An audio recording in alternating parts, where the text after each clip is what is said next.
Welcome back, listeners, to episode 2 of New Year, New Binge 2025 edition. I'm Allison, and I hope your 2025 is already off to a fantastic start. If you're like me, the new year is the perfect time to add new podcasts to your rotation. Whether you're cleaning up after a wild celebration or sipping coffee while reflecting on your goals, I've got just the recommendations to keep you company and to spark your curiosity. Let's jump right in.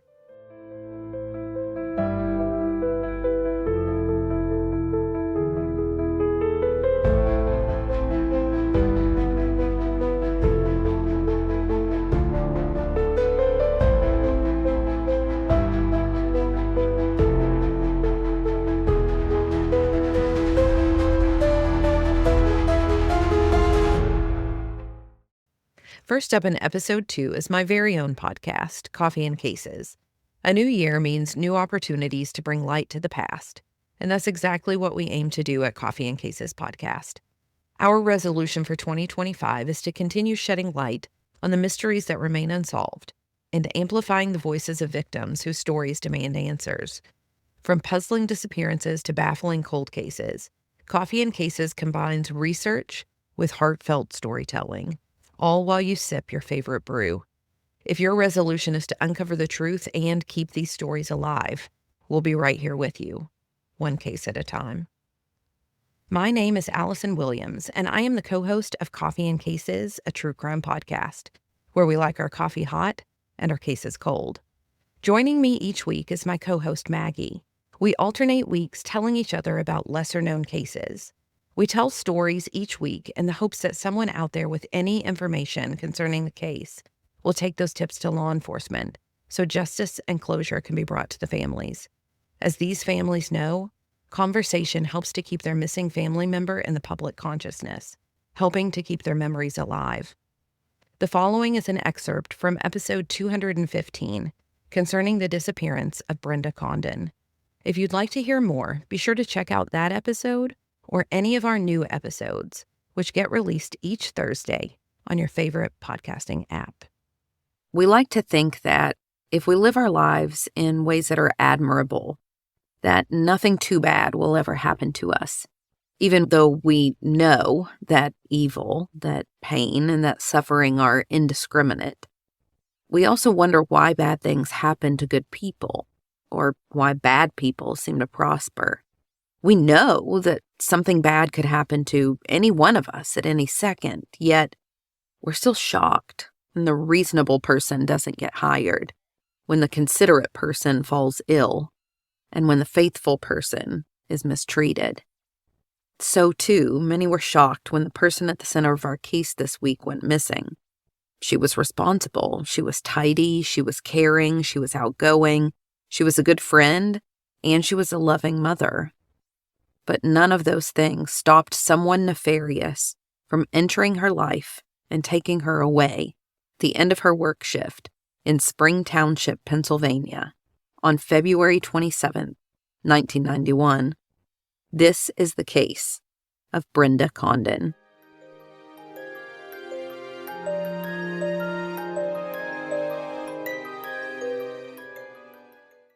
Brenda Louise Condon was born on March 1st, 1962, and was the youngest of 5 children. When Brenda was only 3 years old, she lost her mother, which left her older sister Iris, 12 years her elder, to step into the motherly role. And Iris happily did so. While their father was still the disciplinarian for the children, Iris remembers taking Brenda with her nearly everywhere she went. It was when Brenda turned 16 that the roles shifted for her. You see, when Brenda was 16, she found out that she was pregnant, and she would soon be a mom herself.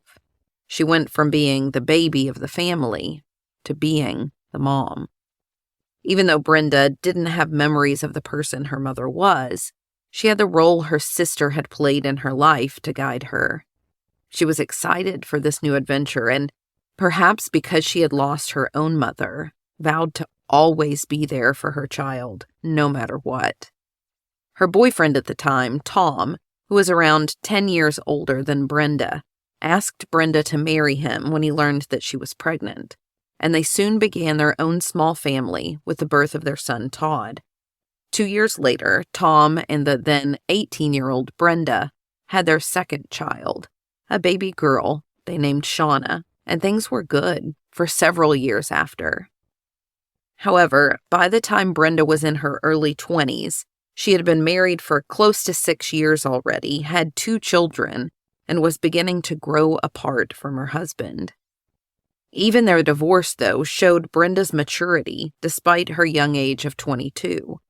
She and Tom had a conversation about what was best for their kids and had mutually decided that the children should remain living with her ex-husband. That way, the divorce wouldn't disrupt their lives any more than it had to. Tom lived in a more rural location where they already had friends, and Brenda had moved into an apartment complex. Brenda and Tom were amicable. There was no ill will. There wasn't fighting or screaming in front of the kids. There wasn't even a custody agreement. Brenda was welcome to come pick the kids up and spend time with them whenever she or they wanted. By 1989, after the divorce, Brenda established a successful cleaning business with one branch in Williamsport and one branch in State College, Pennsylvania. Brenda seemed to be thriving. Business was good. She was able to have fun with her friends in a way that she hadn't been able to do in her teens. And there was a new man she had been seeing, named Greg Palazzari. Brenda and her friends had met Greg, as he was in a band that played at several bars that they frequented. But Greg wasn't just a musician, he also owned a Sunoco gas station, called, as one might obviously guess, Greg's Sunoco. So, since he was rooted due to his business, Brenda decided to move in with him at a home located at 1959 Harvest Circle in State College, Pennsylvania, after they had become an official couple. The good news was that in this new location, it put her closer to her children than she had previously been. Brenda had also begun to make friends with Greg's friends in State College as the two grew serious. By 1991, when our case takes place, the pair had been dating for about 2 years. It was one of those friends, a very close friend, as Brenda's sister Iris said on the Unfound podcast, named Carl, who owned a local bar called Carl's Bad Tavern. Those are separate words. Carl's Bad Tavern, in a rural area of Spring Township, Pennsylvania, on State Route 550, 2 miles north of Bellefonte, Pennsylvania. And Carl was looking for some extra help at the bar. When he approached Brenda to gauge her interest in bartending, she was all in. Even though Brenda hadn't ever bartended before, she had a magnetic personality and was an extremely quick learner. In fact, even though she had only worked quite literally 1 or 2 shifts, Carl already trusted her enough to ask her to take on a shift by herself and to work a double. Brenda began a shift on the evening of February 26, 1991, would close the bar down by herself, get the deposit ready for the bank, clean up, and then go home for a few hours of rest before returning to begin the morning shift on the 27th, again, alone, from 10 a.m. to 6 p.m. It had seemed like a decent second job that, along with her home cleaning business, had the potential to make her some good money. Brenda pulled into work in her 1986 gray Mercury Capri, dressed in jeans, a silver shirt covering a black tank top, and wearing black cowboy boots, ready to start the first shift. According to most accounts, that shift was pretty uneventful. Like always, most of the customers were regulars, with a few new faces at the bar. Brenda poured drinks and made small talk. She was kind and likable, so it came easy to her. Even though a double shift would mean she'd likely feel exhausted the next afternoon, she didn't mind. It would just get her 1 day closer to her birthday, which was only a couple of days away on March 1st, and also closer to some birthday celebrations with both her boyfriend and with her family. When Brenda's replacement shift came in on February 27th at 6 p.m., they saw her car parked in the lot. However, when they entered the bar, they didn't see Brenda anywhere. The door had been unlocked, but the lights were off. The receipts from the evening shift were neatly organized. Obviously, Brenda had worked up the deposit, but where was she? It was clear that some patrons had come in because there were empty glasses on the bar with the money for the drinks laid either beside or under the empty glasses, but that meant that Brenda hadn't collected the money from them. Why not? After searching the bar and finding Brenda nowhere, someone had called Greg to see if he had heard from her. It was at this point that Greg told them he hadn't seen her either, that she hadn't come home after her shift the evening before. I couldn't find it in any of my research who had initially called the police to alert them that Brenda was nowhere to be found. I don't know if coworkers called, if Carl, the owner of the tavern, did, if Brenda's boyfriend Greg did after he had been alerted, or what. I do wonder how alarms weren't raised for Greg when Brenda didn't return home between shifts to sleep, and why it took until the following evening when the next shift came in to realize she was missing.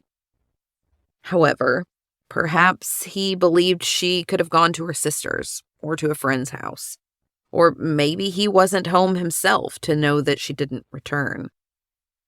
Regardless of who made that first call, there was an obvious bias and belief that she was young and would show back up. In fact, a sincere effort and investigation into finding Brenda didn't happen until March 2nd, the day after her 29th birthday, when she didn't show up to pick up her children, aged 10 and 12 in 1991. Brenda's sister Iris didn't know her sister was missing until several days after the coworkers discovered her missing and had alerted Greg. Iris said that Greg hadn't called her, but that could be because even though Iris knew Brenda had a boyfriend, Brenda had never brought Greg around, nor introduced the two of them. So, Iris learned about her sister from a call placed to her by the Spring Township Police Department on that Friday. They asked if she were Brenda Condon's sister and when the last time was that she had heard from her sister. Iris let them know that she was, and it had been a few days, but that Brenda would be there the next day for a birthday celebration. No, they told her she likely wouldn't, because she hadn't been seen nor heard from for several days. Her boyfriend Greg had just come in on that same day, Friday, to say that Brenda was missing.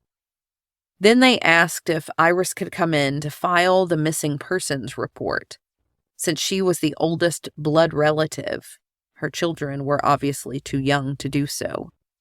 When Iris learned that Brenda hadn't been seen and hadn't shown up to pick up the kids, she knew that whatever had happened to Brenda had been the result of foul play. She had not left on her own. Remember, Brenda knew what it was like to grow up without a mother. Brenda's sister Iris stated to reporter Mike Joseph, quote, "She grew up without her own mother. She would never have done that to her kids because she knew what it was like," Myers said. "I felt that she was gone that night. She never walked away from that site," end quote. In other words, Brenda would have never left her children and not told them where she was going. Whatever had happened to her and wherever she had gone was not of her own free will. Her family were positive. Brenda's son told Lee Hall of Fox 43, once officers realized she wasn't showing up, then they realized they had a problem because she was always very punctual and conscientious about being there for us, end quote. The problem was that by the time that law enforcement took the missing persons report, the scene of the abduction had already been greatly contaminated. It had even been contaminated by the time they first came to the tavern in response to first hearing about Brenda. Even then, by the time her coworkers knew Brenda wasn't there, they found that 2 vendors had already come into the bar through the unlocked door to complete their rounds and restock, like the cigarette vending machine vendor, who hadn't even known anything was amiss, just believed that whoever was supposed to be on duty had stepped out. There were empty glasses sitting on the bar with money by them. So either Brenda hadn't had a chance to fully clean the night before, or patrons had come in, walked behind the bar to make themselves drinks before leaving the money for them. And the replacement shift had come in to begin getting things ready for the evening, moving things before even knowing the tavern was a potential crime scene. At this point, so many surfaces had now been touched by others. What they did determine was that the motive for whatever happened had not been robbery. First, we assume the deposit from the night shift was still there. I say we assume because when Carl came in to inventory his bar, he didn't report that anything had been taken. Additionally, even though Brenda's keys and her purse were gone, her car was still in the parking lot. Whoever had done this hadn't come back for it. No, it seemed instead that the point of whatever had happened had solely been to take Brenda.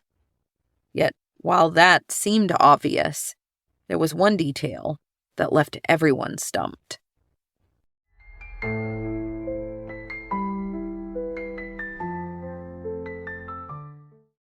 If your heart skips a beat at the unexpected, Heart Starts Pounding is the podcast for you.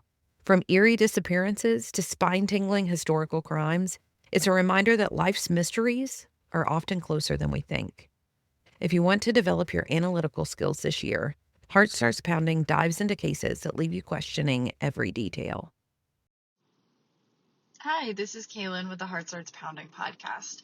I wanted to include today the story of Jared Negretti because it's one that still keeps me up at night, and it plays on a lot of my biggest fears of being out in the woods and getting lost. I hope you enjoy it, and if you do, you can check out Heart Starts Pounding wherever you get your podcasts, also on Instagram and TikTok at Heart Starts Pounding, and we're also on YouTube now. Thanks! So every summer from ages 16 to 22, I worked at summer camps. I loved it. It was the most fun I've ever had in my entire life. Being nestled in the middle of the woods, away from society for 8 weeks, you just really feel like you're in your own world. If you've ever been to camp, then maybe you can understand what I'm about to say next. But there is a darkness that hangs over the camping experience, whether you're aware of it or not. For instance, every summer, I'd watch as the head of the camp I worked at wheeled an old school TV set and a VHS player into the rec room. This was before the campers even showed up to the camp. It was just us counselors, but all of us would have to sit shoulder to shoulder on the floor and watch a video on the dangers of what could happen if you took your eyes off a child for even a moment. In just the blink of an eye, they could be gone. I'm going to tell you the story of a troop leader named Dennis who had that exact experience happen to him. On July 19th, 1991, a scoutmaster named Dennis hiked with his troop up the side of a mountain near San Gorgonio in California. The troop consisted of 6 middle school boys who belonged to the Mormon church in San Bernardino, and now that school was out and summer was in full swing, the troop offered programs like this hike for scouts. It was supposed to be a fun but challenging climb up to the summit of the mountain, where the boys could look out at all they had accomplished in their 15-mile or 24-kilometer trek.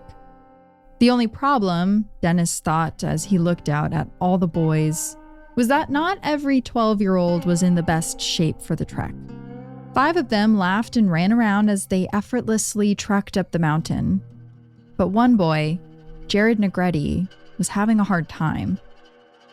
Earlier that morning, the group had packed up their campsite by Dry Lake and moved it a mile up the mountain to a new camping location. Today, they were set to trek up the last, albeit most challenging part of the summit. Most of today's hike was going to be above 10,000 feet, or 3,000 meters, meaning oxygen would be thinner, and the already steep and rocky climb was going to be more taxing. Jared seemed like he was already exhausted from the mile ascent with his packs this morning, and he was struggling to keep up with the group. Just then, one of the boys suggested they race to the top of the mountain, and the others shouted in agreement. Off they ran, bounding over the big rocks in the path and skillfully maneuvering through the slim parts of the trails. Dennis followed the boys up the last stretch to the summit when they finally reached the peak. Around them was a 360-degree view of San Bernardino. Other hikers stood around snapping pictures and posing by the sign that displayed their accomplishment. It was an awe-inspiring view for the boys to witness. They made it up just before sunset. The only problem was not everyone was there. Jared had not made it to the top. That's when two hikers pulled Dennis aside. They told him that they had passed a Boy Scout further back who was really struggling and kept wandering off the path. That was definitely Jared, Dennis thought. He thanked the hikers for letting him know and told them that he'd be picking the boy up on his way down. If the hikers had passed him, he must not be that far down the mountain, Dennis assumed. And so the other 5 boys were rounded up and they all started their descent. Dennis imagined where Jared would be in his head, but as they got closer to the area, Jared was nowhere to be found. Maybe he just turned around and tried to get back to their camp. But no matter how far the troop hiked, Jared wasn't anywhere. Details of what happened next are a little hazy, but we know that at 1:30 a.m., an emergency call was finally placed to police to inform them that Jared was missing. He was last seen by the hikers around 6:30 p.m. The police were not able to start their search for another 2 hours, meaning that 9 hours would go by from the time Jared went missing to when the search for him began. What followed was search parties, largely led by volunteers, setting out to search as much of the mountain as they could, covering about 45 square miles. People searched on foot, on horseback, and his parents even circled the area in a helicopter, shouting his name out on the bullhorn. They vowed that no stone on the mountain would remain unturned. Searchers were made aware of the last thing that he was wearing: green pants, glasses, high tops, and a tan shirt. Actually, a few days passed with no sign of the boy. But emergency services wouldn't give up just yet. There was still a chance that he was alive. There was fresh water on the mountain, full of fish. It was possible to survive alone up there. Plus, Jared was known to always have a snack on him. That could potentially hold him over. But they also started to fear the worst. See, sometimes when children are lost, they'll freak out and think that they'll get in trouble if they're found, so they'll hide from search parties intentionally. Searchers also worried that in a panic, Jared may have tried to take a route straight down the mountain and back to civilization, even if it was off of a path. We know from the last people who saw Jared that he was having trouble staying on the trail. They even told him to stay on the path as they passed, worried that he may hurt himself. But also, a big issue searchers faced was that where Jared was last seen was near the resting place before the final summit up the mountain, meaning there was a chance that Jared took off on the wrong trail. There is a small break in the search, however, on July 22nd, when footprints matching Jared's are found 3 miles away at the 10,000-foot peak of the High Creek Trail, heading back down a trail from the big peak the boys raced to. The footprints don't really seem to go anywhere, though, so they don't offer much help other than showing that Jared was there, and that he had potentially stayed on a path to get to this peak. The search continues, occasionally aided by troop leader Dennis. It seems like an unspoken agreement amongst everyone that this wouldn't have happened if Dennis had paid better attention. Jared's parents tried to take some of the blame off of Dennis, saying that perhaps their son bent down to tie his shoe and leaving him behind was completely unintentional. However, another parent confirms that the boys were racing and Dennis did take off with them. Scout rules, at least at the time, said 2 important things. 1 was that the slowest hiker sets the pace, and 2, troop leaders should be 2 deep. Typically, there were 2 troop leaders assigned to a group like this. And for this trip, there actually originally were. But the day of the hike, the second leader called out. Dennis, not wanting to cancel the trip for the kids and confident in his 15 years of involvement with the Boy Scouts, decided to keep the trip on. But though Dennis claimed to be an expert hiker, he had only worked with this particular troop for 5 months. And though scouting taught the boys basic survival skills, it was nothing compared to what someone would need to survive in the mountains for days on end. The sheriff's deputy noted that every day Jared was missing, his chance of survival drastically dropped. A study done by Oregon Health and Science University found that 99% of people found alive during search and rescue missions were found within the first 51 hours of being reported missing. That means if Jared was reported missing at 1:30 a.m. on July 20th, 51 hours later, it was 4:30 a.m. on July 22nd. That was the day that Jared's footprints were found. So when those footprints are ultimately ruled to not lead to anything on July 24th, Jared's chances of being found alive are under 1%. But the community was not ready to give up on the young boy just yet, and the search continued. People were hopeful. They shared stories of miraculous survival tales, like how a man in California stayed alive once for 39 days in the wilderness, surviving on bugs and moss. Maybe they ignored the fact that the man was a former Marine, with far more survival training than young Jared.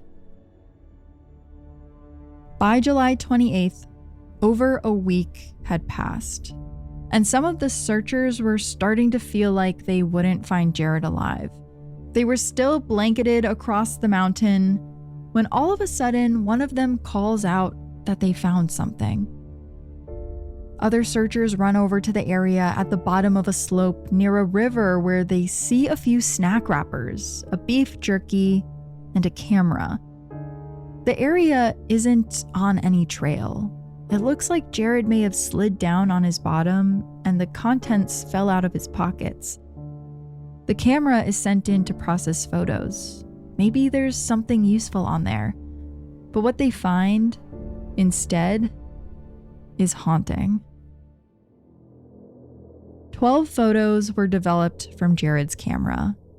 Most were images of the Mount San Gorgonio landscape, trees, hillsides, a photo of a mountain peak in the distance.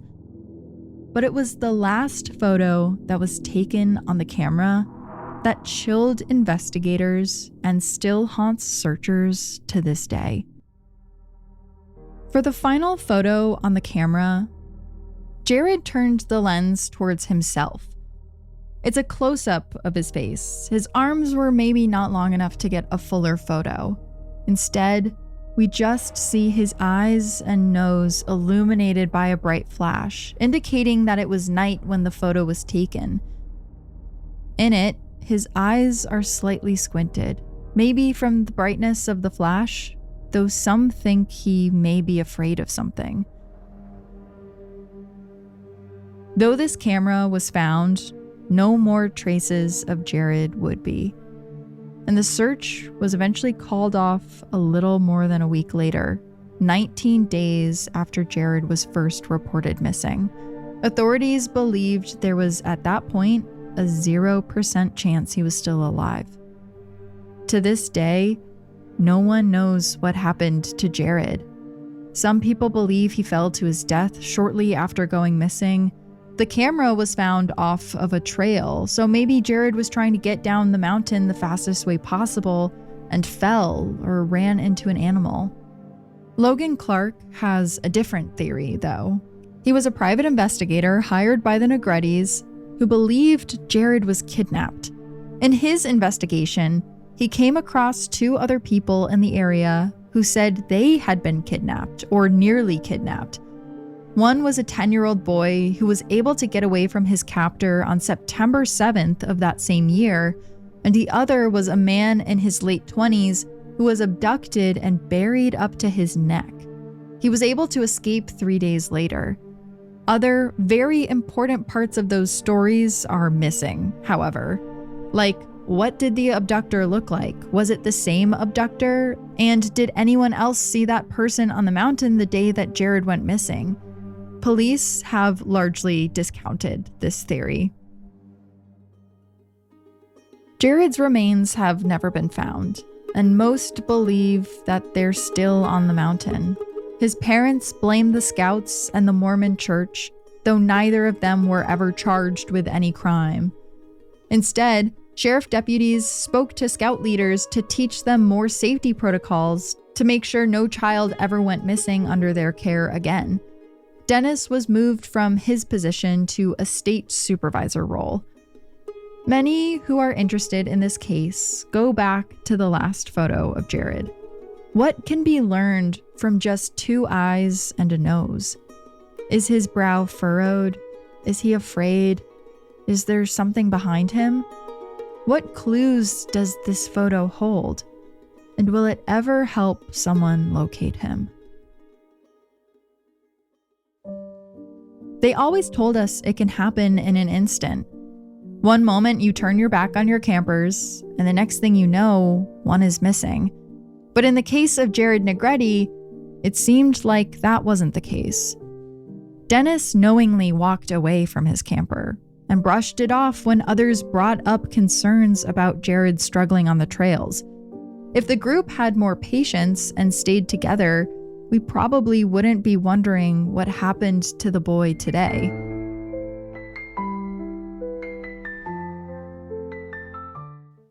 The new year is a time to reflect on life's big questions about morality, existence, and the choices we make. That's exactly the space where Mortal Musings thrives. The podcast blends the intrigue of true crime with thought-provoking discussions, philosophical and ethical dilemmas, and some humor that the cases present. As they say on the show, they take the cases seriously, but not themselves. If your 2025 resolution is to explore the deeper meanings behind humanity's darkest moments and maybe chuckle a little along the way, Mortal Musings will challenge your perspective and leave you laughing, as you'll see in this montage they've put together. New year, time for a new binge. My name is Megan, and I am one half of the podcast Mortal Musings. Along with my co-host Neil, we'd like to tell you guys some true crime cases. Although we don't exclusively stick to true crime, we'll also get into some other dark and interesting topics. For a little peek into our podcast, we thought we'd give you a bit of a variety show. First up, we have the Miyazawa family murders. On the 31st of December in the year 2000, a family of 4 were found murdered in their home. Who did this and why? Today we are going to be talking about the murder of the Miyazawa family, also known as the Setagaya family murders. That's 2 different families. No, so Setagaya is the area. Okay. Oh, you're going to have fun with this one. Yeah, before we get into it, I will say that this is a Japanese case. I've tried my best with pronunciations, but please forgive me if I'm getting anything slightly off. I can help because you're a linguist. I know a bit of Japanese. It is my mother's tongue. Did you mean to say that? What? You said mother's tongue, not mother tongue. Is that not right? It's mother tongue, like motherland, not mothers. Following this, he takes a shit in the toilet and doesn't flush. Oh, that's disrespectful, that. That is a sign of disrespect, that. That's what it... So not only are they finding the bodies, but they're going to find a big fucking log in shitter. The smell of that. He then dumps the contents of Yusuko's handbag and Mikio's wallet, as well as household keys and a white towel stained with his blood, into the toilet. So they've got his DNA? Yes, they do. Investigators are getting there, and they're like, oh, look at all this shit dumped in the toilet. Then they move and there's literal shit dumped in the toilet. See, that's even more disrespectful because he ate their food. Yes. Shat it out and didn't flush it. Like, it's a double whammy, that, isn't it? It really is. Quote, "When you compare victims who die from an illness or natural causes to those who are suddenly murdered, they look very different." Of course they fucking do. There are theories as to whether it was down to either money or, like Revenge. Mikio's mother said, a grudge Yeah. that was being held against the family. But Do you know what it could be? go on. No. Were they refusing to sell? No. So it's not the city then. Next, we're going to talk about the bone breaker killer and the survival of Thad Phillips. In this case, we hear about the unfathomable courage and willpower of Thad Phillips and the twisted desires of Joe Clark, the bone breaker killer. What we're covering today? Today, we are going to be talking about the bone breaker killer. Also, the survival of Thad Phillips. Fad what? Thad Phillips. Thad Phillips. Thad, short for Thaddeus. He twists it until he hears the bone snap. Thad screams out in pain. I bet he fucking did. Joe tells Thad that he is fascinated with the sound of breaking bones. Bet you're on. Well, that's what Thad says to him. Oh. Thad asks, "Why don't you just do it to yourself?" Joe tells him that he can never get the right angle. He would also put leg braces on Thad and try to get him to walk with them on. If he told me to walk, I'd say, fuck off. You either carry me or get a wheelchair. Unfortunately, Joe walks in and he finds Thad laid there. And he's shocked that Thad has made it all the way down there as far as he did. And he went, fair fucks to you. For that, I'll take you on. Not quite. Oh. Joe was pissed. He was fucking fuming about Thad's ability here. 6 million in compensation and 15 million in punitive damages. I don't think Joe has that. No. Thad has not received any money as Joe doesn't have a fucking cent to his name, unfortunately. Following on from the survival of Thad Phillips and the torture that was inflicted on him by the bone breaker killer, we have the story of Mary Mallon, or more unfortunately known as Typhoid Mary. Now, I don't think this needs much of an explanation, but Mary Mallon was an Irish immigrant who was accused of infecting quite a few people with typhoid. This was during her time as a cook for the wealthy in New York during the 1900s. Today, we are going to talk about the story of Mary Mallon. Sound familiar? Right, we're nearly 60 episodes in. She was also known When has as... it ever sounded familiar? She was also known as Typhoid Mary. Does that sound familiar? Is that like a wrestler? Typhoid Mary. I don't know what you're No. laughing at. There used to be one called Earthquake and... Shit. Earthquake and with that hurricane? Two big fat blokes. So, no. Typhoon Mary I've never heard of. Did you say typhoon? Yeah. Typhoid What's that? disease. Oh. Oh, that sounds really bad then. That's much worse than I thought. It's not like having a wrestler. That's the same as if you had a wrestler called Leper Luke or something like that. Leopard Luke. Mary Mallon was born on the 23rd of September in 1869 to parents John and Catherine Mallon in Cookstown, County Tyrone. In 1884, at the age of 15, Mary left Ireland for a new life in America. She settled in New York City, where she would live with her auntie until she found her feet. I couldn't do that. Do what? New York City. Well, 1800s as well. Not great. Well, nowhere was, were it? Everywhere were a Not really. shithole. Mary was a skilled cook, and over the years, she had built up quite a good reputation for herself. Now, around this time, there was quite a few outbreaks of typhoid. And if you're unfamiliar with the symptoms of typhoid, you're looking at fever, headaches, diarrhea, all ranging from mild to severe. That's flu. And if left untreated, septicemia and death. So it's like a flu. I mean, yeah, you're getting a fever. Yeah. But you don't really get the shits. What are you pulling the face at, though? What's But your you don't issue? really... Because why are they calling it typhoid? Because it is. So, I don't get it. What don't you get? The symptoms are the same as flu, innit? He also called in a man named George Soper, a sanitary engineer who once said, quote, "I was called an epidemic fighter." Ha!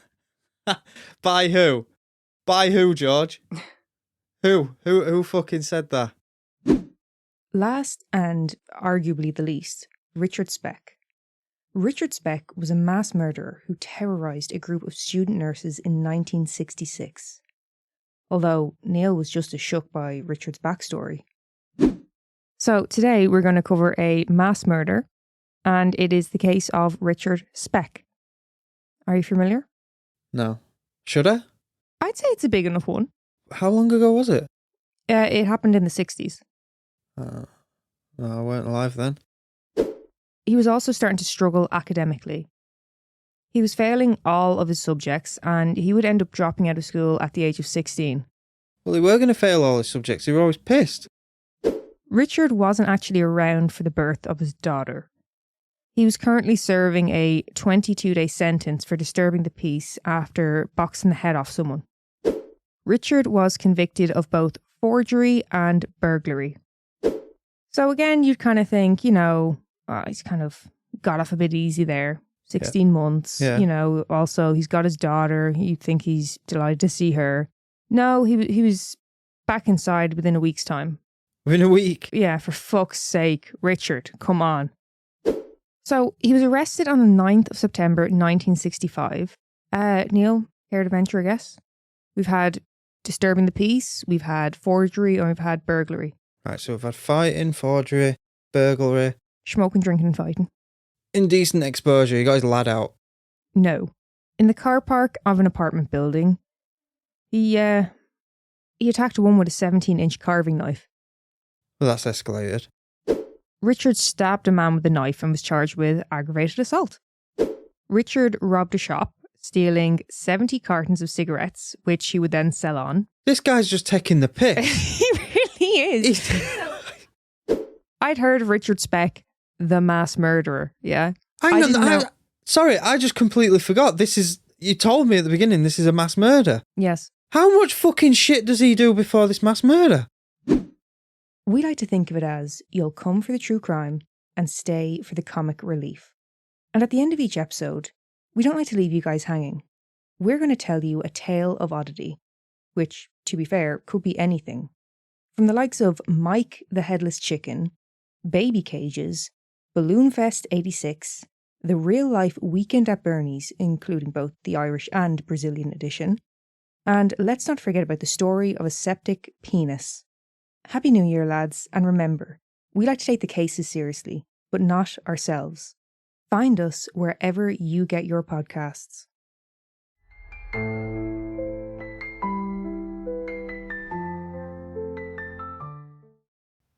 What better way to kick off the new year than with the podcast that combines jaw-dropping true crime stories with humor and personality? True Crime Creepers is your perfect companion for 2025, offering thrilling cases delivered in a way that keeps you on the edge of your seat and laughing along the way. If your resolution is to lighten the mood while still diving deep into the fascinating world of true crime, True Crime Creepers has you covered. Their witty banter and sharp storytelling make every episode feel like a conversation with friends. If your friends had a knack for unraveling the wildest crimes. Welcome to another episode of True Crime Creepers, where we talk about all the real-life creeps, from serial killers to con artists.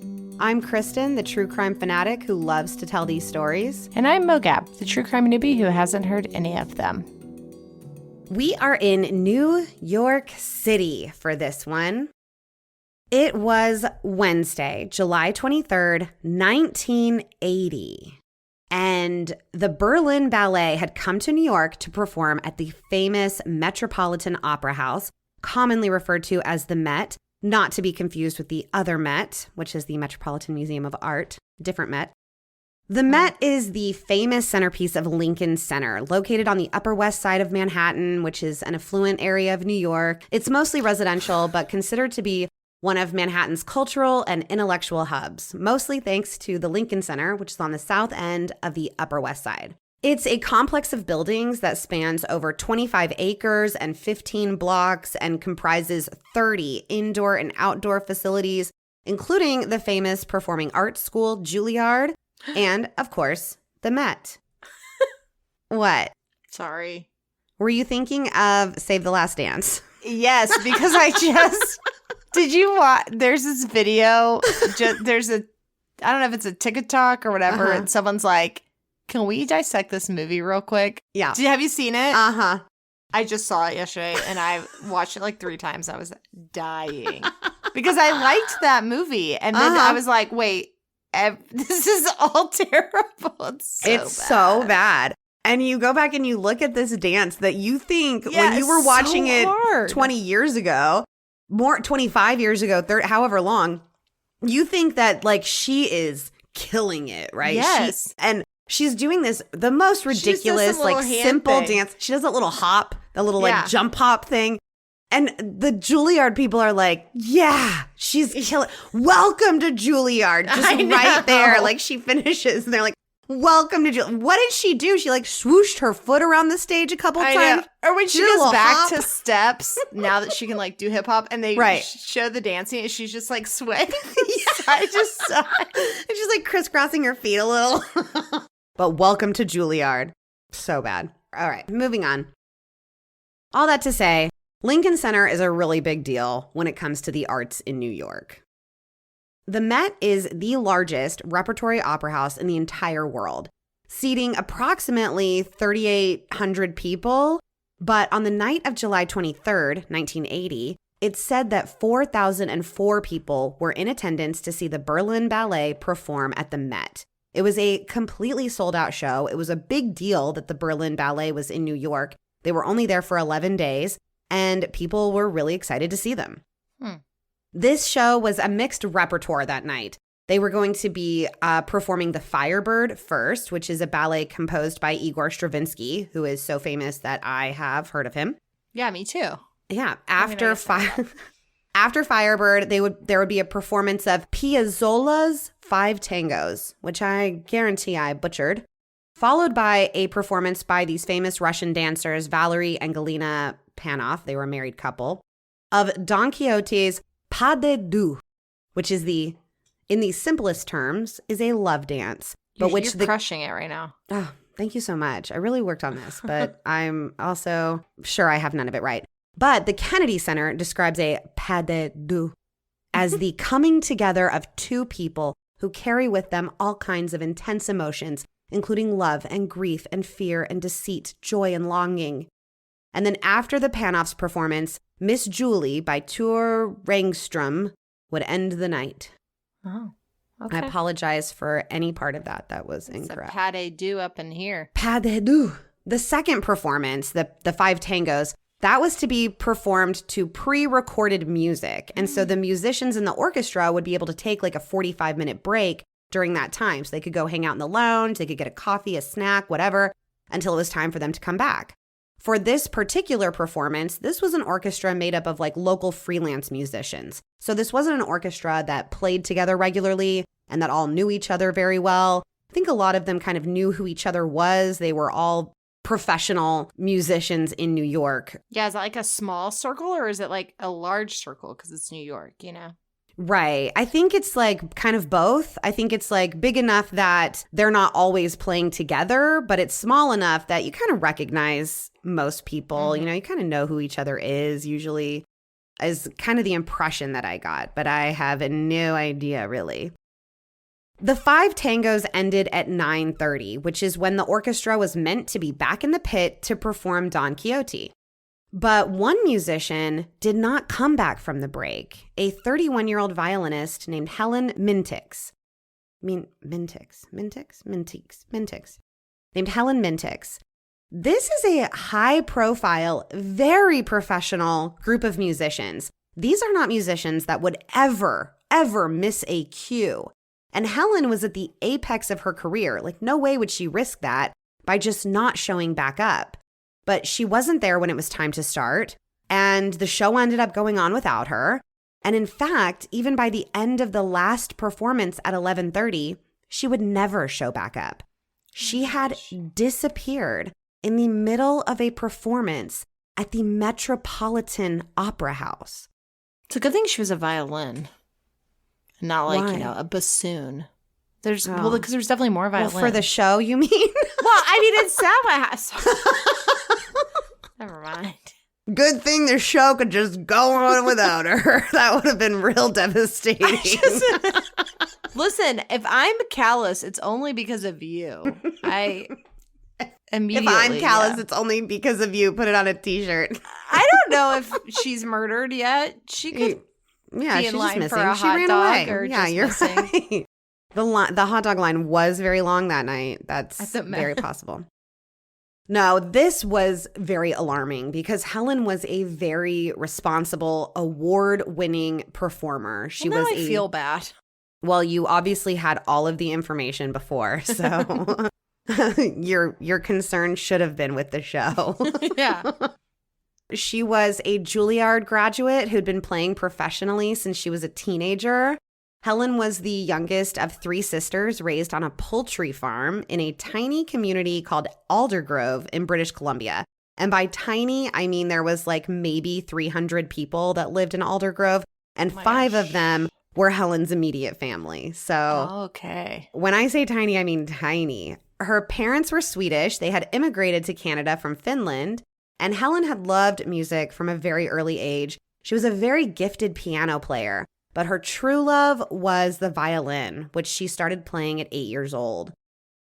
Her parents were really supportive of her gifts. She was just like this natural. And they were very supportive. They would drive her 76 miles every week to Vancouver so that she could study the violin with this well-renowned teacher, which was something they really couldn't afford, but they made it work for Helen's sake. And it paid off. As a teenager, she served as a concertmaster of the Vancouver Junior Philharmonic and a soloist with the Seattle Symphony as a teenager. At 19, she left Canada to attend Juilliard, one of the most prestigious performing arts schools in the entire world and the #1 performing arts school in the United States, where she earned both her bachelor's and master's degrees. I feel like it really was made famous by... I know. I'm like, is that how I know the name? Like, surely not, right? Like, I at least got it from Center Stage that has more dancing, like... Center Stage wasn't at Juilliard, though, was it? But I feel like they said the name. Yeah, they probably talked about it. Maybe that's... Right. Yeah, I can't... Maybe I'm going to give myself at least Center Stage, which I'm sure is not that much better, but I... Center Stage is... The ballet at the end is at least... I mean, it's corny, but it's 10 million times better than Save the Last Dance. It's at least real dancing. I mean, it might have been a very obvious, calling her out on everything that she had done, but... I know that we say we're going to do this with Fast and Furious, but we may actually have to watch Save the Last Dance and, like... Okay. And the review's already been done, but I'm absolutely down for that. Yeah. Okay. I don't know what else we could add to the conversation after having one. I mean, that's... I just got it so good. So Helen earned both her bachelor's and master's degrees at Juilliard, and it was there that she met the woman who would become her best friend, Judith Olson, who was a fellow musician. She was a pianist, who said that Helen was just known for being very friendly. She was always making cheesecakes for her friends. Like, this was something she was known for. She was always making cheesecakes. Yeah. And Judith called Helen better friends. Right? Where's my cheesecake, friends? Excuse me. Cheesecake. Of course, then I'm like, do I need to be a better friend and be making cheesecakes for people? Because I don't want to do that. I'm at capacity. Yeah. I don't think anybody wants a cheesecake from me, honestly, to be honest. Judith called Helen a world-class giggler and said that if they ever started to giggle, there was just no stopping it. They would just be in constant fits of giggling. They had such a good time when they were together. That's so cute. But when it came to her music, Helen took that very, very seriously. She had decided at a young age that music would be her life. She went to Europe and studied under master violinists in Switzerland and Italy, and then she came back to America. In the summers, she worked as a camp counselor at this summer camp for artists near Montreal, and that's where she met her husband, Janis Mintix. He was a sculptor, so an artist as well, and it was basically love at first sight. And by this time, Helen had been living in New York, and after the summer, she went back to New York and begged Giannis to come visit her. He told her that he didn't have the money, so she sent him the money and was like, you have to come. And so he did, and after that, they were just inseparable. And they got married in 1976 and settled together in New York. And at this time in 1980, they had an apartment on the Upper West Side, just about 10 blocks from the Met. So after Helen failed to return to the pit after this break, others in the orchestra that noticed that empty chair kept looking around for her. Thomas Suarez was another violinist in the orchestra, and he actually wrote an article about his experience that night that was published on violinist.com that I have linked. And he said that it was beyond strange that Helen was nowhere to be found.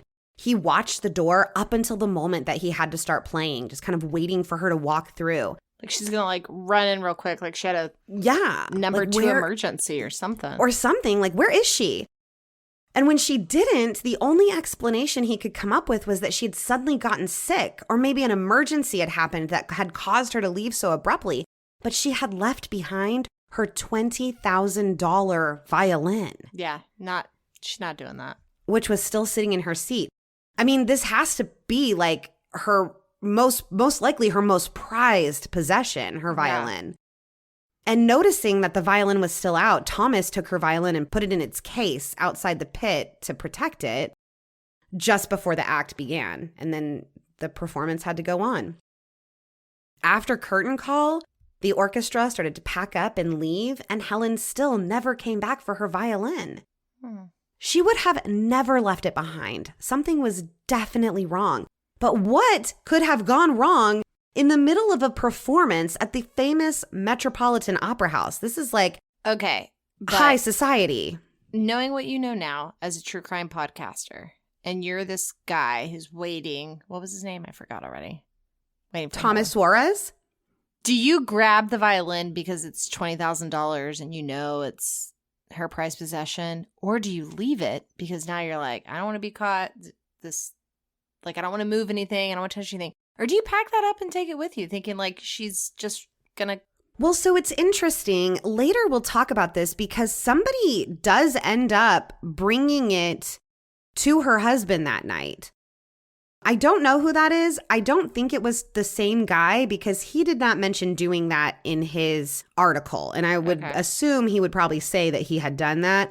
But I read in another article that somebody had come and delivered it. So I think everybody's kind of doing all of it. I don't think anybody knows what to do. But my instinct would be to protect somebody's very expensive instrument, especially as a musician. And knowing what that instrument means to that person. It's their livelihood. Like, you can't go play without it. Yeah. And like, it's like a car. You're like taking out a car loan for that thing. And that's your whole livelihood.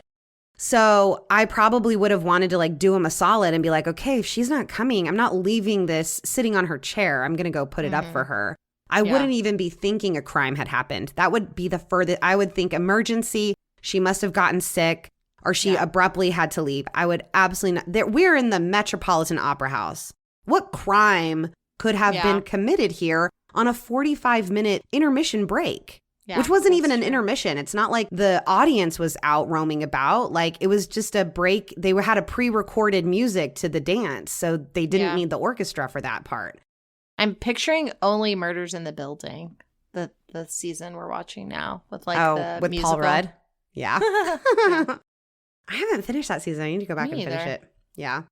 I liked it. It was good, but I do need to finish it. So a few of the members of the orchestra decided to stay back as everyone else was leaving so that they could look for her. One person called her apartment that she shared with her husband, Giannis. It might be Giannis. Hoping that she'd just gone home and they could get an explanation for this and they'd know she was okay. But there was no answer at home. And this is because Giannis was waiting outside the Met in his car to pick Helen up, which he did every night that she performed. Another source said that he was not in a car, that he was waiting to walk her home. Either way, when she didn't show up, he decided to head home to their apartment 10 blocks away on the Upper West Side, hoping maybe there had been a miscommunication and she'd like already left. Maybe she'd gotten out earlier than she had said and she'd walked herself home. He'd actually called the apartment before he left to see if she was there, and he'd gotten a busy signal. So he figured she was at home on the phone, and he was like relieved, like, oh, I'll just find her, and our wires got crossed somehow and she's already gone home. Yeah. But when he arrived at the apartment on 75th Street, she wasn't there. And he would later find out that the busy signal was from all the other people at the Met calling to see if she was there. Because remember, this is 1980. We got one line, and if you're calling, it's holding up the line. Not too long after, around midnight, there was a knock on the door, and Giannis rushed to it, hoping and expecting it to be Helen. But instead, it was one of her colleagues who had come to return her violin. Like I said, I'm not sure if this is Thomas or not. And this is like, so the show got out at 11:30, and they said that the violin was returned at midnight. So this is like pretty soon after, but I'm not certain how correct this timeline is. I think all the people involved aren't necessarily like going to give exact times given what they're going through this night, you know? Also, like someone that knew where she lived, though, to return it. Like, yeah, like a friend. I mean, it's. I don't know who it is, and it's not important. I don't want you to get hung up on that detail because it's not important. But it must have been like a friend she had in the orchestra. But that was one thing that I mentioned is that like this orchestra didn't all know each other well. So when she didn't show back up, like some of them were like concerned, but some of them like they didn't know her. They didn't like, not everybody knew her work ethic. Not everybody knew who she was. So right. It wasn't like really stand out to a lot of people, but there were a few people that noticed and that were alarmed by this. Giannis, at this point, his wife's violin has been returned to him. She is not home. He is now in a full panic, knowing something is wrong, and he called 911 to report his wife missing.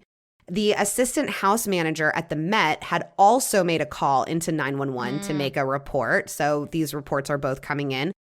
Detective Michael Struck with the NYPD's 20th Precinct, which serves the Upper West Side, got a call from another detective in the squad telling him that he better get down to the Met. But it's not like anyone heard anything happen. It's not like the 911 No, call she's from the just Met missing. Is like, yeah. Hey, we heard. Yeah. No, we have a missing musician and nobody knows where she is. And like, this was the Metropolitan Opera House. I mean, it's a very big deal that a crime may have happened here. But at this point, they don't know what has happened. So Detective Struck arrived at the Met and he was teamed up with Detective Jerry Giorgio. And one of the first things they did was they checked her locker and they found all of her street clothes in there, meaning she was still in her orchestra clothes. That and the fact that her violin had been left behind told detectives that she was certainly still somewhere in the building. She could be injured somewhere, she could be trapped, she could just be lost. Either way, they needed to work fast to find her. But this would be no easy feat. From the outside, the Met just looks like a 2 or 3 story building and not that wide. But inside, it's actually a 10-level labyrinth. This place is utterly huge, starting with just the stage. One reason the Met is so famous is because it has one of the most technologically advanced stages in the world. It uses tons of these hydraulic elevators, motorized stage, rigging systems that allow very complex productions to be held there. It can even hold up to 4 different opera productions at the same time because the stage can just rotate them. So like... Oh. You have like a set and then it just like goes behind another one. That was my understanding by what I was reading, but I don't know a lot about like stage. How dare you? Things, yeah. But that was my understanding, was that it just like rotates through. It's a very large stage, very complicated. And so this means that the backstage is also just as large and complicated. In fact, the auditorium takes up only a quarter of the entire building. Like I said. The seats part. Yeah, like the seats in the stage. That's only a quarter of the whole building. It was said that it is very easy to get lost in the backstage area. There are 10 levels of the Met, including the roof. and then 3 levels below ground that are mostly these like massive storage spaces under the stage. There's large workshops for scenery construction, costumes, wigs, and electric equipment. There's kitchens, offices, an employee canteen. There's dressing room spaces that surround the stage on multiple floors. There's 2 large rehearsal halls that are 3 floors below the stage that are nearly as large as the main stage. They can fully block performances. They said it's like an entire city back there. Dang.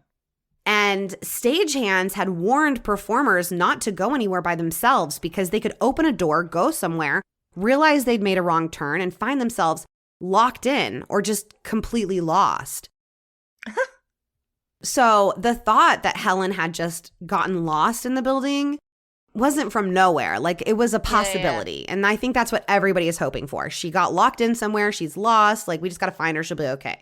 So they immediately put search teams together to meticulously search the labyrinth that is the Met.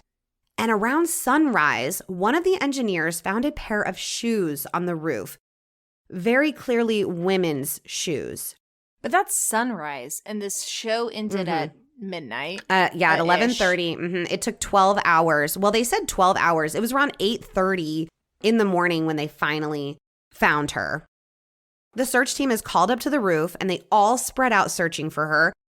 This roof is nearly as large and sprawling as the inside of the Met. There's multiple levels on this roof. It's not just like poking your head up and seeing the whole thing. Like, you had to really look. They had to look everywhere.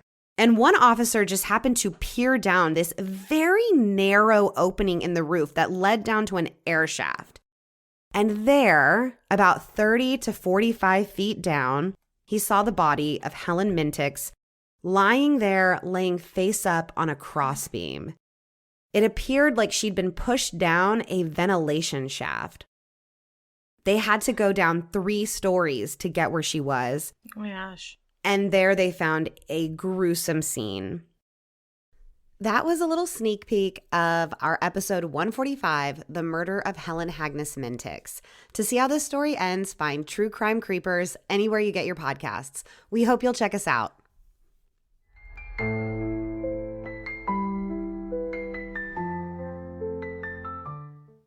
Next, let me introduce you to Private Dicks, a podcast that blends humor and crime in the best possible way. The hosts share investigative tales with a comedic twist, making every episode entertaining, unforgettable, and apparently solvable. If your resolution is to channel your inner detective, this show is the perfect fit. They're out to crack even more puzzling cases and bring you along for the ride. Hello, this is Richard Stoodle from Private Dicks Podcast, where we solve all the world's mysteries 100% of the time. Here's a little clip of our episode on billionaire Michael Rockefeller, who went out looking for primitive art in the jungles of Indonesia and never came home. We solved it by the end, so go listen to the full episode. It's October. He's there for less than a month. He goes back, joins up with his old adventure buddy, Renee Wassing, and they go back up to see the Asmat. Michael didn't want to waste time this time. He brings a lot of money, and he doesn't want to paddle through the swamps. He buys a catamaran so he can get around faster. It's basically just like 2 canoes tied together, but it has a motor. Yeah, so he can go make a ton more trades in like a fraction of the time. They enlist the help of 2 local teenagers, Simon and Frank or something. I can't remember their names, but they can point out where all the little towns are. This tactic worked for Michael, as over the first few weeks in their voyage, he'd visited 13 different villages. Michael collected many things at these first few weeks: shields, spears, paddles, bamboo horns, drums, bowls. But nothing got him as interested as the bish bowls. He just wanted more and more bish bowl. By mid-November, the 4 travelers headed back to the bigger city of Agats to resupply for another month of adventure. Then on November 7th, Michael and friends decided they were going to head down to the Arafura Sea coast in southern Asmat. Not many Westerners had been there. Only one missionary had ever been there and knew that area well. A guy named Cornelius Van Kessel, which I find a great name. And he was going to go meet up with Michael. As they crossed the Betts River, conflicting tides and strong winds created big waves and cross currents. The catamaran capsizes because one of these big waves just knocked it over, basically flipped. Surprised, shocked, kind of holding on to the side of the boat as it flipped over. The two teenagers just go like, we're going to shore, and they just swim to shore. They were asthmat and they basically swam everywhere. They were amphibious little guys. Michael and Renee were still stuck out there on their boat. It's about 10 miles out from shore. Wassing and Michael didn't want to leave the boat. Wassing was a terrible swimmer. Michael was a Harvard man, though, forced to swim at birth. They actually had a swimming test at Harvard. Did you guys know this? Every student had to pass or be forced into swimming classes until you could pass it in the 60s. Like if you went to Harvard, you had to pass a swimming test. That's stupid. That's awesome. I hope so many Harvard kids drown. You don't even have to anymore, though. You could be a fat slob and go to Harvard now. They probably don't. They're Harvard men, but I mean, Well, hold on. Fat slob is rude. Also, that is someone who would ace the swimming test. What are you talking about? a fat slob, yeah. Yeah, they would just bob around in the water. They wouldn't even have to paddle.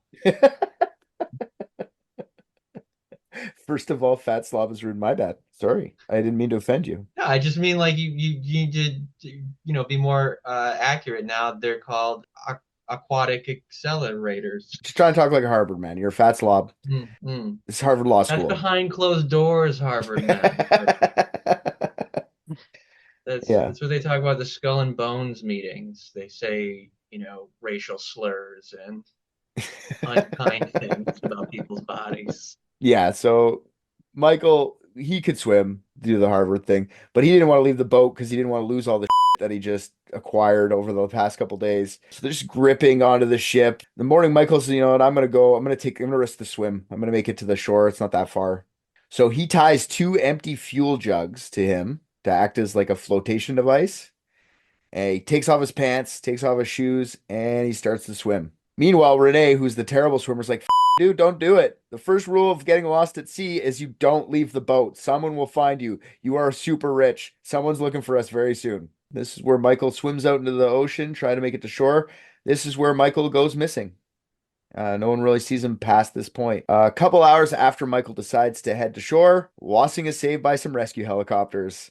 A couple hours later, rescue helicopter sent by his parents and the Dutch government. The two boys who swam earlier actually made it safely to shore and informed the Dutch government that Michael was floating beside his capsized boat. Nelson heard about his son going missing, the governor of New York. No expense was spared. He and Michael's twin sister Mary went to Merauke.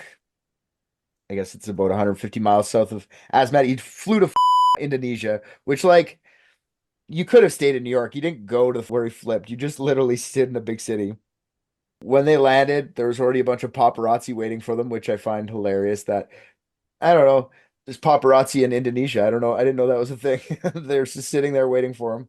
Story's huge because obviously he's a rich kid, Rockefellers especially. But it didn't take much time for the Dutch government to call this an accidental death by drowning. It was by November 24th. They sent a letter to the New York Times saying this. So it's like 2 weeks later, or 3 weeks, I guess. The Dutch government thought that if Michael had made it to shore, which they didn't think he did, if he had, they said he probably would have ran into some villagers, and those villagers, like the Asmats, are usually very nice to Westerners. They're always willing to help. The fact that they never heard anything from any of these villages means that he's probably drowned. So as soon as they gets that news, Nelson gets back in his plane, flies back to America, thanking the government of Netherlands for sparing no expense in trying to find his kid. Michael's sister Mary sticks around for a bit longer, hoping her brother would pop up. He never did. Nothing was ever found. No bones, no clues, no nothing. Now, there's a bunch of theories on what happened to Michael Rockefeller. So let's talk about him. What do you guys think happened to this little ding dong? Well, I'm just hearing about this whole Bish thing. I'm thinking maybe, he wanted to go find some more Bish if he did get to shore. And ended up being sacrificed for ghost jizz. Okay. It's a pretty good theory. It's not far off what people think happened to him. Do you guys have an idea what's going on here? Rick? Or you want to wait till the end for your theory? No, I don't think I have anything all that grand. Okay. Fair enough. Yeah, I think he died cold and alone somewhere. And I'm sorry, theory. I thought you meant hopes and wishes. Yeah, I don't have one of those. It's honestly, RJ, what your wish is nice compared to what probably happened to him. So why are you being so nice to the Rockefellers? What are you, a billionaire shill? Yeah, you know me, right-wing conservative capitalist. I knew it. I knew it. As soon as I started this episode, I'm like, he's gonna side with the Rockefellers. I fucking Sleeper knew it. Rockefeller. I mean, I personally, I don't want to say that I side with them, but clearly they won their way to the top of one country. Who's to say they couldn't do it for this small village? I think he could be there running the place. R.J. Rockefeller Jr. figured it out. Figured Oh, it out. big if true. You got me. That's why I live in a $103,000 house You say within that. earshot of gunshots. Well, Michael Rockefeller lives in a jungle, okay? Yeah, you're up. See, now you're starting to brag about all your wealth. See, The fucking Okay, no, Rockefellers. hold on, because only the incredibly wealthy have the privilege and ability to deny themselves the safety of modern comforts. Like that is strict. It's just like how like only like middle class people go camping. It's that's like rich camping. It's just like life endangering, like going into the jungles or Mount Everest, and then they die doing these things. Just like a neoliberal white couple who make $180,000 a year die in the middle of the woods from a bear attack. It's Yeah, just, but 2 times a year, 47 seasons total. There's a lot of people that go out there and get it done just for the, from rags to riches on look, Survivor. as a member of the working class, I am going to die in my home of a heart-related illness, and only not because I have hospice, but because I can't afford to go to the hospital. I'll be dying in my home. That's nice. Hey, you know what? It's always nice to If know only we could all be so lucky to be 23 and disappear off the face of the earth.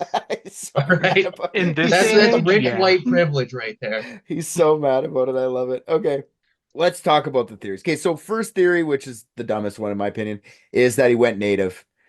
Like he just got to shore, decided like I'm gonna live. This is the way I want to live. You know what I mean?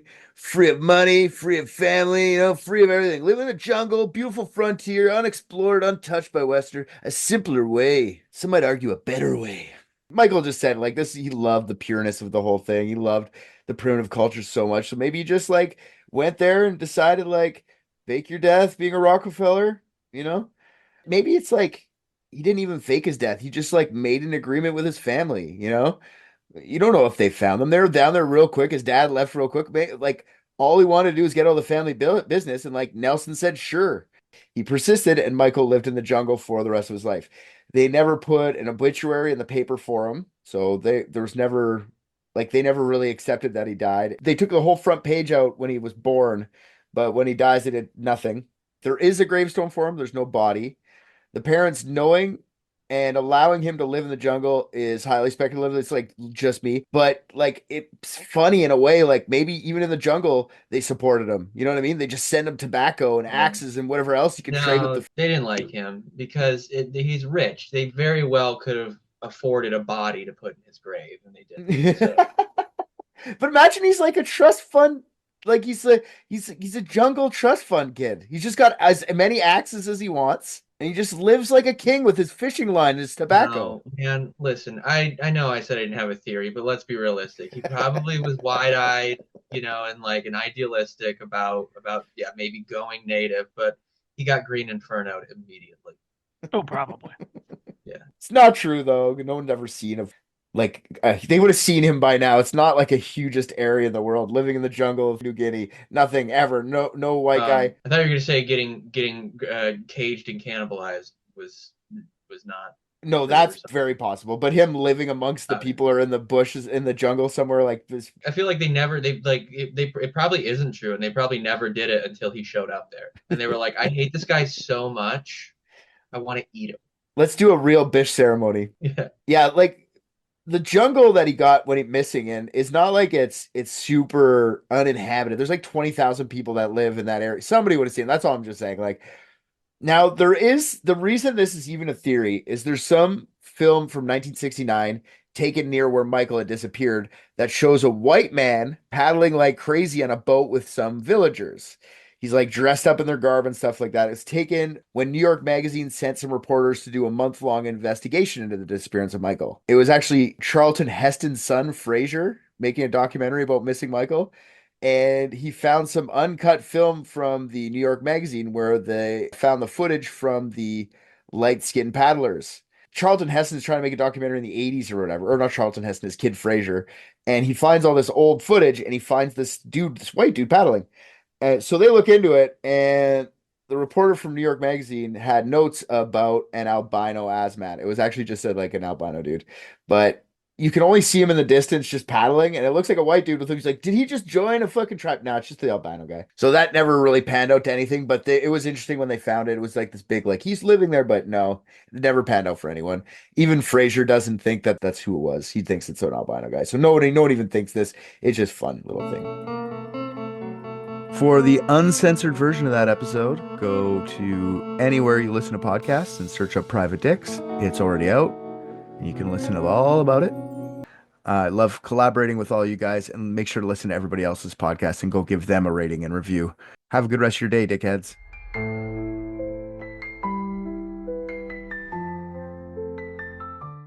Closing us out today is Sandy from Twisted Travel and True Crime. If your resolution is to travel to new places without leaving your couch, then Twisted Travel and True Crime is just what you need. This podcast takes you on a journey to the world's darkest corners, exploring true crime cases from every corner of the globe. Their resolution this year? To take you on even more twisted adventures, filled with chilling stories from places you may never have even heard of. Are you ready for an international mystery tour? They fell through the sky, holding hands, smiling and laughing. They let go of each other, preparing to open their parachutes. The fleeting feeling of happy exhilaration was followed by fear and dread, as Else Van Doren discovered that hers wouldn't open properly. From the sky, her teammates watched as she plunged to the ground screaming. As this episode unravels, much like the strings of her parachute, it was discovered that the cords had been cut. She had been murdered. Hello, and welcome to Twisted Travel and True Crime. I'm your host, Sandy. Let's fly to the province of Limburg, Belgium, where the beer is tasty, the cheese is stinky but delicious, and the population is very dense, which might be why some people take to the skies, including Else. Else Van Doren was born in June of 1968 in the heart of Antwerp. As an adult, she led a life that seemed pretty ordinary. A married woman and mother of two, she, along with her husband Jan, managed a quaint family-run jewelry store in the peaceful town of Ranst. But beneath this veneer of suburban tranquility, Elle's typical life took a turn in 1994 when she discovered a passion for skydiving. Her husband Jan was her initial partner in the skies, but over time his enthusiasm for the sport waned, and his attention turned toward different interests, like football and sculpting. Meanwhile, Else blossomed in her newfound obsession. It truly had become an obsession. She spent almost every weekend and holiday jumping from planes. By 1998, her skydiving ambitions and skill level had grown to a point where she was able to compete in formation jumping. This is when skydivers build patterns with their bodies while in free fall. A formation team usually consists of 4 to 8 performers and 1 videographer. She'd been skydiving for 7 years when she joined an all-female skydiving team known as the Divas. They traveled weekend after weekend, entering competitions and shows. With more than 1,000 jumps under her belt, Else and her team even ventured into the Skydiving World Championships in 2003. If her plan was to make skydiving into a career, fate had something else in mind. In 2004, a hernia forced her to part ways with the Divas. Following a full recovery, she chose to embrace skydiving for the sheer joy of it. She joined the Swart Park Skydiving Club, and by 2006, at age 38, she had completed over 2,300 jumps. Somewhere under the blue sky of Belgium, Else Van Doren met a new friend, one who shared her love of skydiving and her name. Else Clotemans was a young, aspiring primary school teacher. The two women formed a close friendship. They hung out so much that Else Van Doren began referring to the younger Els as Babs, to avoid confusion, and before long all the club members called her that as well. Going forward, I will call Else Clotemans Babs as well. The two women and another Dutch skydiver named Marcel Summers were nearly inseparable, and soon they were practicing formations together on a very regular basis. Marcel was the same age as Els and was a skydiving instructor. He and Els took 22-year-old Babs under their wings and helped her learn about formation diving. On November 18, 2006, Els, Marcel, Babs, and another skydiver named Tom were going to jump in a 4-person formation. 3 of the 4 jumped at a height of 13,000 feet, which is about 2.5 miles up, or nearly 4 kilometers. When the jump signal was given, the inexperienced Babs seemed to have missed her mark and jumped a little bit later than the others. The first 3 jumpers were in free fall, and Babs couldn't catch up with them. At 9,000 feet, Els, Marcel, and Tom broke their practice formation. They spread apart, preparing to open their parachutes. Marcel and Tom broke away and opened their chutes, but Els continued her downward plunge. She was wearing a camera on her head, which captured her as she fell. She pulls her main parachute cord, but nothing happens at first. When it starts to come out, it's tangled and doesn't open properly. Els knows the emergency procedures. Once in her past, she'd had to pull her reserve parachute when her main chute didn't want to fully open. She pulled the reserve cord, but it didn't open either, and by this point she was falling at a speed of 200 kilometers per hour, or nearly 125 miles an hour. That's a 2-mile drop per minute, so she had only seconds to open her parachute completely. In the video footage from Elle's camera, you can see her tangled main chute partially open and a smaller red piece of fabric caught about halfway up the cords leading to the main parachute. She struggles to untangle the lines, but quickly realizes that she's doomed. She screams for help during the last 20 seconds of her fall, followed by the sound of a thump and then silence. A woman in Opklabeek was peacefully hanging her clothes in the backyard when she heard a strange flapping sound and then a loud thud. To her it sounded far away. She glanced toward the heavens and spotted a parachute in the distance.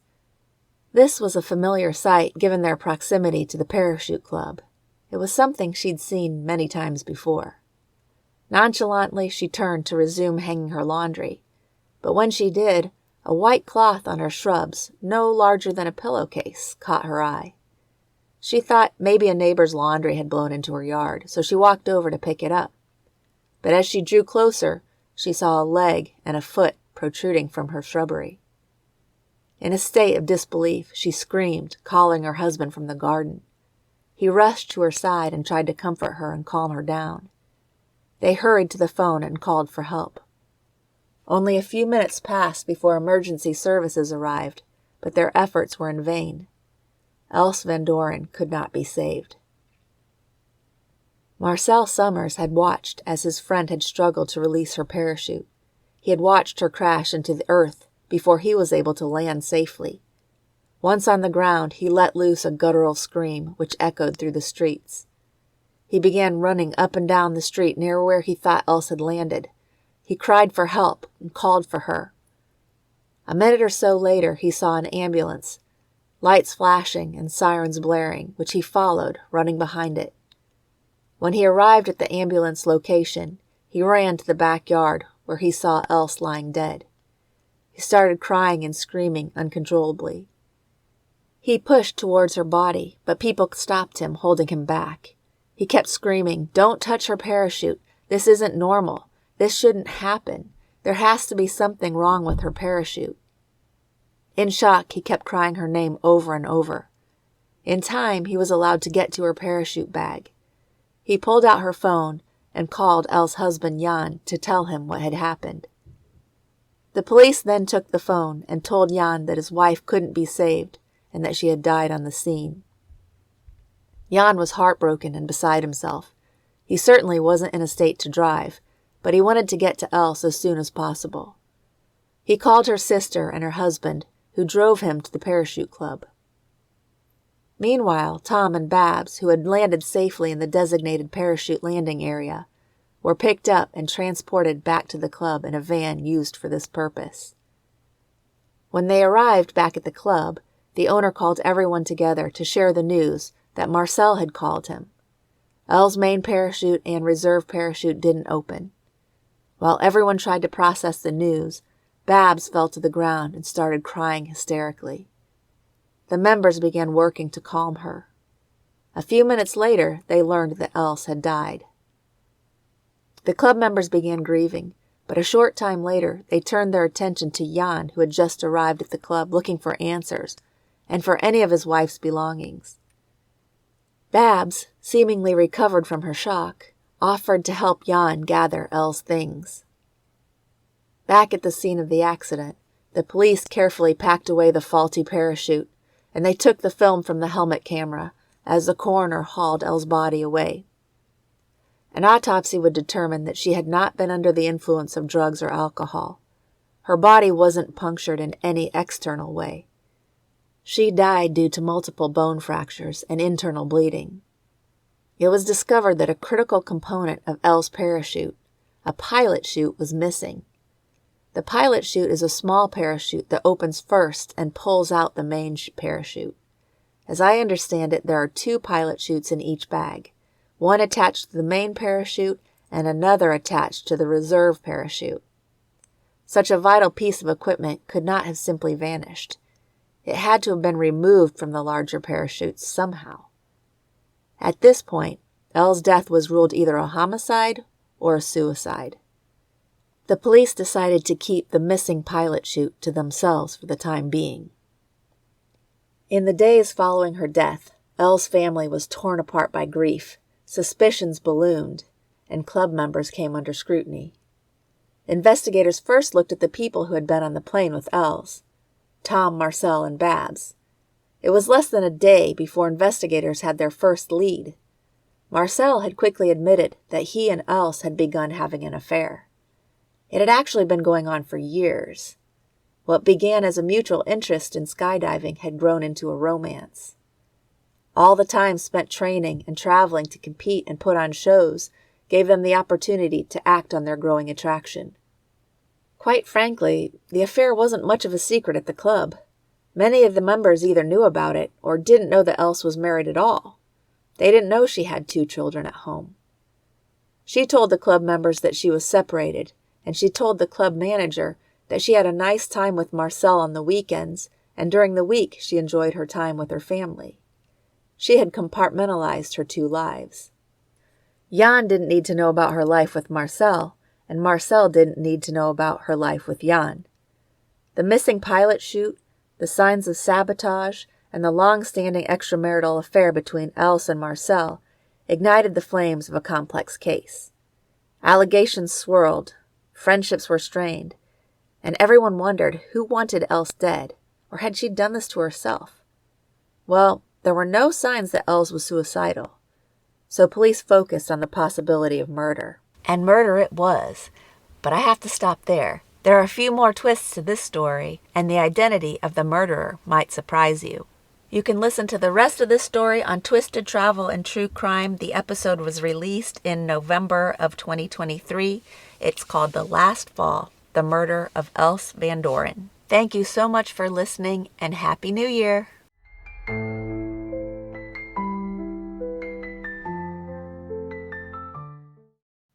And that's a wrap on New Year, New Binge 2025. Thank you for starting your year with me and with these phenomenal podcasters. If you want to hear more from the incredible podcasts who took part in this episode, be sure to check out the show notes. Remember, every show you listen to supports the incredible work these podcasters do to share important stories and keep victims' memories alive. Until next time, cheers to 2025.